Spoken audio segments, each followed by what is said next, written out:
اگر ہم انسانی دعووں کی حقیقت کا جائزہ لیں کہ انسانیت پرستی یا ہیومنزم کی طرف سے جو دعوے کیے جاتے ہیں بلند بانگ کہ ہیومنزم جو ہے اس کا بڑا ایک عظیم مقصد ہے اور وہ ایک انٹرنیشنل ہے اور وہ انسان کی سوچ کو بڑھا دیتا ہے، وہ انسانیت کے لیے محبت پیدا کرتا ہے، وہ سب کو یکساں بنا دیتا ہے، تو حقیقت یہ نہیں ہے۔ حقیقت یہ ہے کہ انسانیت پرستی جو ہے اس کے پس پردہ جو مقاصد ہیں ان میں سے در حقیقت بنیادی طور پر یہ ہیں کہ لا مذہبیت عام کی جائے، سیکولرائزیشن کو عام کیا جائے، یعنی دنیا کو مذہب جو ہے اس کا خاتمہ کر دیا جائے۔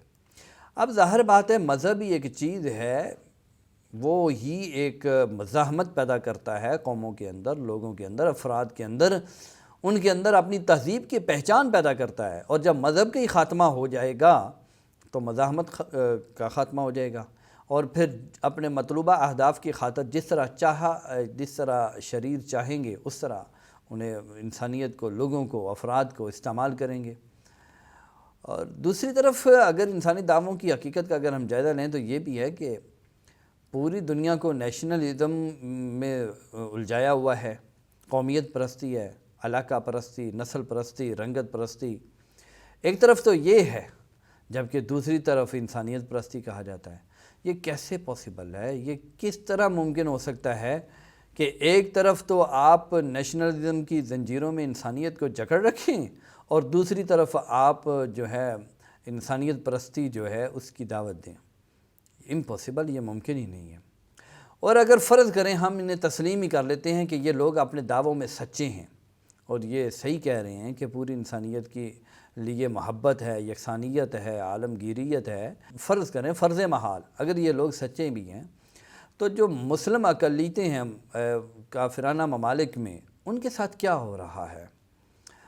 یہ آپ برما میں دیکھیں کیا ہو رہا ہے، ایریٹریا میں کیا ہو رہا ہے، یہ مختلف علاقہ جات جو ہیں مسلم جو غیر مسلم ممالک ہیں ان میں کیا رویہ اختیار کیا ہے۔ ایریٹریا میں تو یہاں تک ہم سنتے ہیں مسلمان جو ان کے اوپر قرآن پر پابندی لگائی گئی ہے کہ قرآن بھی نہ پڑھیں وہ۔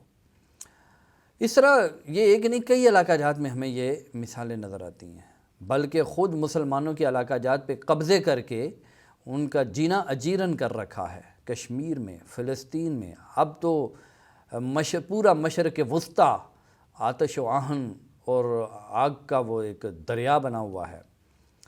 تو یہ کس طرح کی انسانیت پرستی ہے، ہیومنزم ہے؟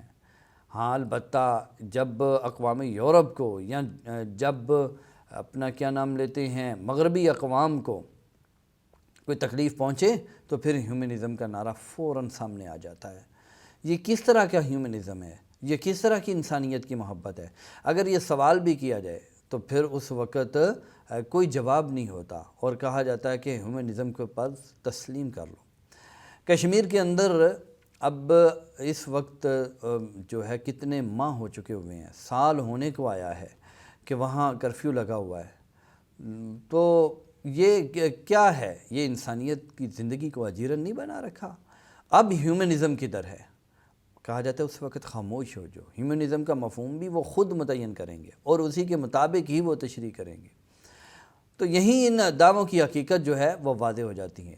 لیکن افسوس کہ مسلمان جو علاقہ جات ہیں یا مسلم ممالک ہیں ان کے اندر سے کوئی ضمیر فروش، ڈالر فروش، وہ فوراً اس نعرے پہ جو ہے اس نعرے کی ترویج کے لیے، اس کے فروغ کے لیے کوشش شروع کر دیتے ہیں۔ حقیقت یہ ہے کہ آپ دیکھیں تو صحیح نا مسلمانوں کے ساتھ ہو کیا رہا ہے۔